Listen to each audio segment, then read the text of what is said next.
Well, hello there. It's great to see you again. Welcome to another edition of the Ezra File. And on today's Ezra File, we're going to be thinking a little bit about some of the findings of the 2021 census that were published, I think, yesterday, or at least they came out in the newspapers and on the internet yesterday.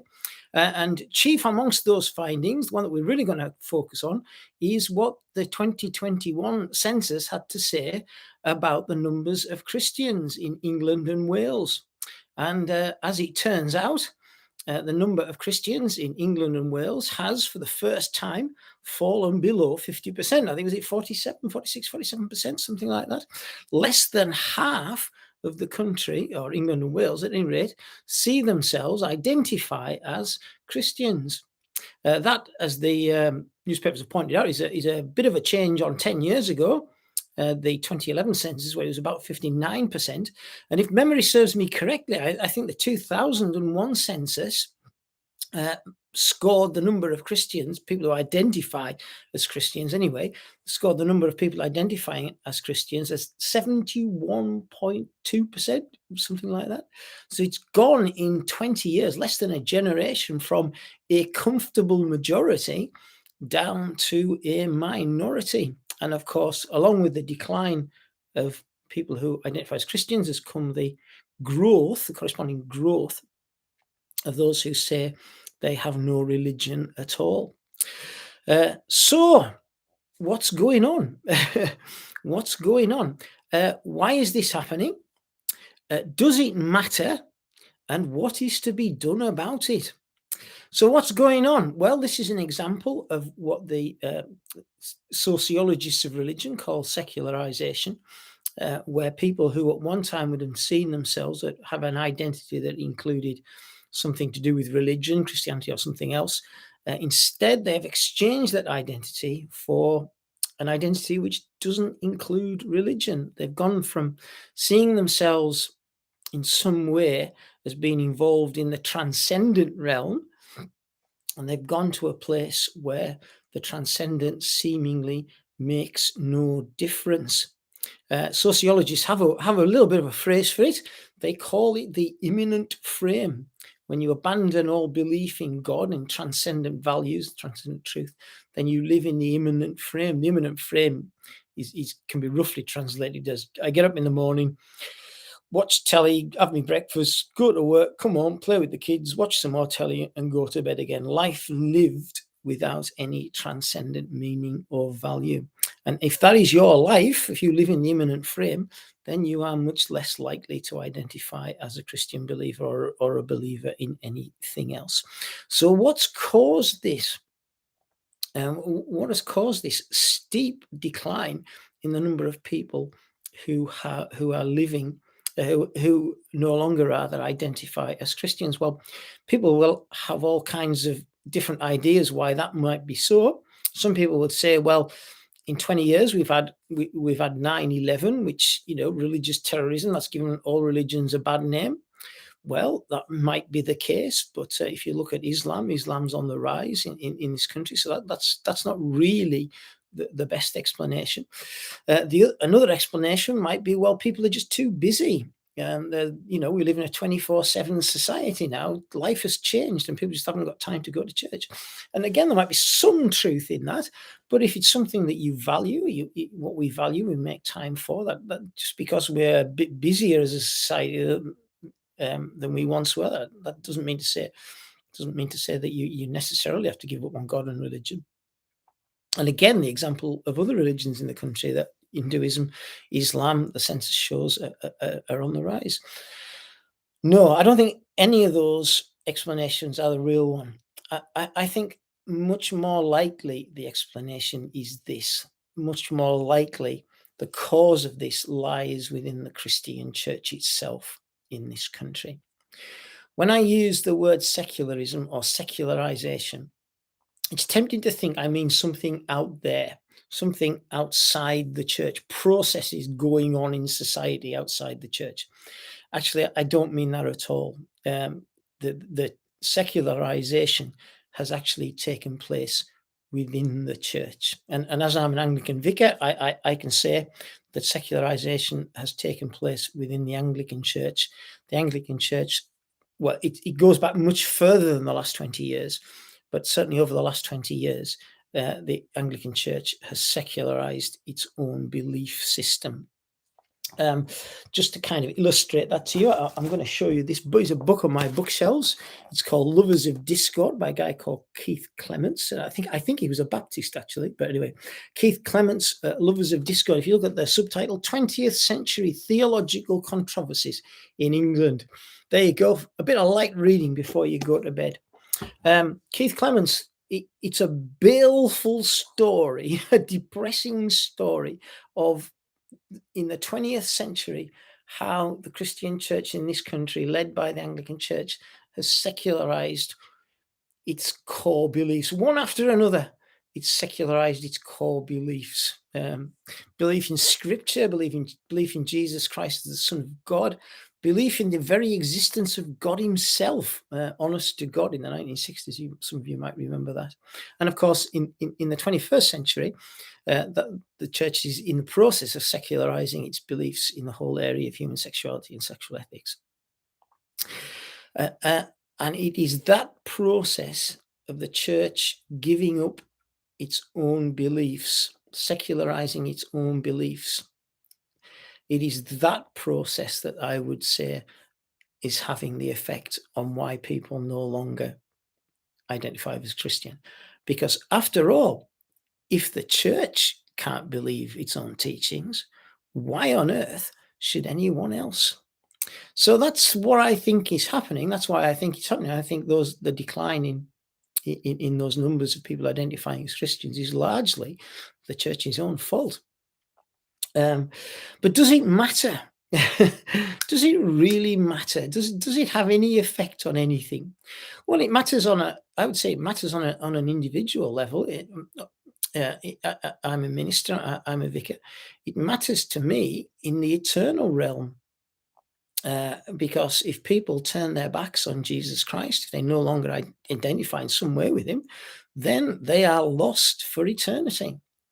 When they depart this world, they depart without hope in eternity. So on that level, it matters profoundly. But does it matter for the general tenor of society? Because some people would say, well, those people who ticked the box 20 years ago as Christian and don't tick it anymore, well, nothing's really changed. They've just been a little bit more honest. And again, there might be something of the truth in that. But if you stand back from it, if you look back from it, look at the big picture, you see it's actually a bit more profound than that. Because we have been a Christian country for 1,500 years. You could say now we are no longer a Christian country because the figures have gone below 50%. But we've been a Christian country for some 1,500 years. Christianity has been the basis of just about everything. Everything from Premier League football teams to countless voluntary societies and charities. You know, you go past the high street, you see Bernardo's charity shop in the road. Well, Bernardo, who's he? It was Dr. Bernardo. Dr. Bernardo was a Christian. He set up his charity to help children. All the way up through society, schools, universities, colleges, just about everything. If you scratch the surface, it has its origins in the Christian church. And of course, most critically of all for British society and British identity, most critically of all, Christianity, and Protestant Christianity at that, lies at the root of our constitution. The stuff that we've seen with the Queen's death and funeral, the stuff that we are going to see next year when Charles is formally crowned king, the coronation service, is completely inexplicable without Christianity. It has been the basis of everything. So you can't remove Christianity from British society without removing its foundation stone. Something, it's going to have massive effects. And as I said to you before on the Ezra file, you can actually see those effects now. The loss of Christianity, the secularization of society, it's had an effect in the past, and it is increasingly having an effect now. And as I said to you before on the Ezra file, what characterizes our society? Well, I think one of the things that characterizes it is a loss of hope. If you lose faith in the transcendent, eventually you will lose hope. And you see the loss of hope in our society. You can see it economically, the massive, colossal, huge levels of debt that we have in this country. What is debt? Well, debt is borrowing from the future to pay for the present. And if you have no hope, if you do not look to the future, that's exactly what you do. The other area that it comes in, as I've said before, is in the birth rate. Birth rate in England and Wales is about 1.6 live births per woman, where it needs to be 2.1. In Scotland, of course, it's much lower. It's down to about 1.3. We can no longer replace our own population. And getting married and having children, that is a sign of hope in the future. If you lose faith, if you lose hope, then this is what happens. But there's also something else I would add. What the loss of faith, the loss of a Christian identity is doing in our society. In a secular society, if you're a secularized individual, what's bigger than you? If God is rubbed out the picture, what's bigger than you? Well, the only thing that's bigger than you is the government, is the state. And the less God you have, the bigger state you will need. What you used to rely on from God, you will come to rely on from the state.